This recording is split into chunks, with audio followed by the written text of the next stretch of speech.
নমস্কার বন্ধুরা, আমার আজ নতুন ব্লগে তোমাদের সবাইকে স্বাগত জানাই ও ভালোবাসা জানাই। আশা করি সবাই ভালো আছো, আমিও ভালো আছি। সমস্ত কাজবাজ শেষ, খাওয়া দাওয়া আমাদের শেষ। মেয়েদের এখনও হয়নি, ওরা স্কুল থেকে মাত্রই আসলো। এখন আমাদের যেতে হবে বাজারে। কেন যাবো বলো তো? বড় ভাইয়ের বিয়ে ঠিক হয়েছে, এখন মেয়ে আশীর্বাদ করতে হবে, তার জন্য কেনাকাটা করতে হবে। কেনাকাটা করতে যাবো বাজারে। সবাই বাড়িতে সবাই এসেছে, তারপর আমি এখান থেকে যাচ্ছি। তাহলে তোমরা স্কিপ না করে ব্লগটি দেখতে থাকো। এই দেখো বন্ধুরা, আমরা চলে যাচ্ছি টোটো করে সে কামাখ্যাগুড়িতে। সবাই এসেছে, মা, বড় ভাই, ছোট ভাই, ভাইয়ের বউ, ভাস্তা আর আমি। মেয়েরাও স্কুল থেকে আসলো, ওর বাবাও আসলো, ওদের খেতে দিয়ে আমরা চলে গেলাম। তখন বিকেলবেলার দিকে গিয়ে কামাখ্যাগুড়িতে একটা দোকানে দেখছি শাড়িগুলো মোটামুটি ছিল, কিন্তু অতটাও ভালো লাগছিল না আমাদের। আমরা যেরকম চাচ্ছিলাম সেরকম ওরা দেখাতে পারলো না। তারপর শেষ মুহূর্তে আরেকটা দোকানে যাই, ওখানেই কামাখ্যাগুড়িতেই।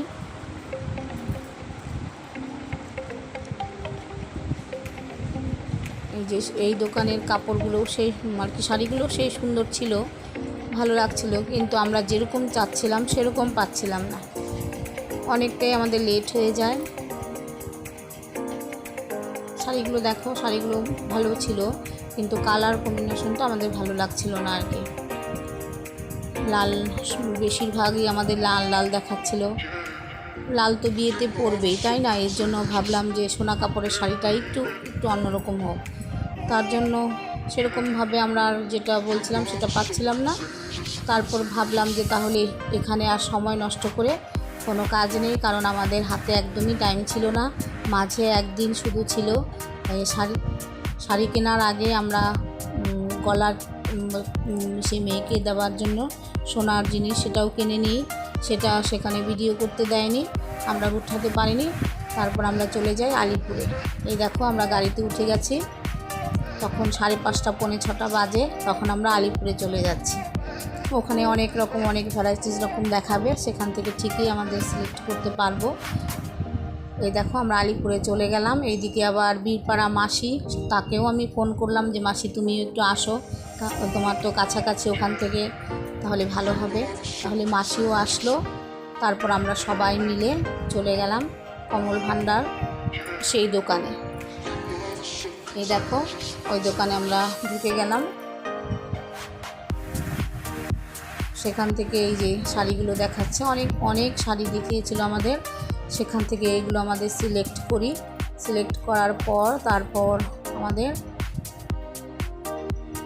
একটা হলুদ রঙের, সেটাও শাড়িটা ভালো লাগছিল, কিন্তু একটা ডিসপোর্ট থাকাতে পরে সেটা নেওয়া হলো না। লাস্ট মুহূর্তে আমরা এই শাড়িটা আমাদের দেখালো। এই শাড়িটা সবুজ আর হচ্ছে লাল খয়েরি, ভেতরটা লাল খয়েরি আর আঁচলটা লাল খয়েরি, আর জমিনটা ছিল সবুজ, গাঢ় সবুজ, তার মধ্যে চুমকি বসানো। বেশ সুন্দর, খুব সুন্দর শাড়িটা।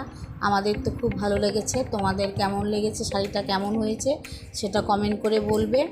এই দেখো, সেই শাড়িটা আমরা কিনে ফেললাম ওখান থেকে। তারপর চলে গেলাম ট্রলির দোকানে, সেই ট্রলি ব্যাগ কেনার জন্য। এদিকে আবার আমার ছোট ভাইয়ের বউ আর হচ্ছে মাসি জুতোর দোকানে, অজন্তার দোকানে চলে গেছিলো। সেখানে জুতোটা ওরা কিনে নিয়ে আসে, যেহেতু সময় খুবই কম ছিল। তারপরে দেখো কসমেটিক জিনিস, তারপর হচ্ছে ব্লাউজ, এসবও নিয়ে নিচ্ছি এখান থেকে। পাশেই দোকান ছিল। তারপর ওগুলো কেনাকাটা হওয়ার পর আমরা সবাই মিলে কিছু খেলাম। ইন্দ্রপুরি, আলিপুরে সেই ইন্দ্রপুরিতে ঢুকলাম। ঢুকে সবাই মিলে কিছু খেয়ে, কি খাবো, মাসিকে শুধু দই কিনে দেওয়া হলো, আর আমরা খেলাম হচ্ছে কচুরি আর হচ্ছে মিষ্টি। দেখতে পাচ্ছ, বেশ দোকানটাও বেশ বড়। আমরা সেখান থেকে একটু খাবার খেয়ে তারপর এই যে দেখো, সবাইকে আমি দিয়ে দিচ্ছি যারা আমরা গেছি। এই দেখো, আমার ভাস্তা, ও খাচ্ছে। সবাই মিলে আমরা খেলাম, খেয়ে দিয়ে তারপর লাস্ট মুহূর্তে আমরা লাস্ট গাড়ি পূর্ব পশ্চিম, সেটা আর কামাখ্যাগুড়িতে ঢুকবে না, সেটা বাইপাসে বারোবিশায় চলে যায়। তা আমি আর আমার বাড়িতে কামাখ্যাগুড়িতে আর রাতে আর আসতে পারি না, বাবার বাড়িতেই চলে যাই। যেহেতু গাড়ি আর কামাখ্যাগুড়িতে ঢুকবে না, বাইপাস হয়ে চলে যাবে, রাতও হয়ে গেছে। আমার হাজব্যান্ড তোমাদের দাদাভাই বললো তাহলে তুমি বাড়িতে চলে যাও, কালকে তুমি আসবে। তারপর এই দেখো আমরা বাড়িতে চলে গেলাম। বাড়িতে ঢুকে উলু দিয়ে সমস্ত জিনিস ঘরে নিয়ে রাখলাম। তারপর রাতে খাওয়া দাওয়া করে রাতে ছিলাম। তারপর দিন আমি আমার 2 ভাইকে রাখি পরিয়ে তারপর আমি বাড়িতে আসি। সেই রাখির ইয়েগুলো তোমাদের সঙ্গে আমি আর শেয়ার করলাম না। আমার ভিডিওটা আমি এখানেই শেষ করছি। তোমাদের যদি ভালো লেগে থাকে অবশ্যই লাইক কমেন্ট শেয়ার করে দিও, আর আমার চ্যানেলটিকে সাবস্ক্রাইব করে দিও। আর পরের ভিডিওতে দেখা হচ্ছে। সবাই ভালো থেকো, সুস্থ থেকো, সাবধানে থেকো।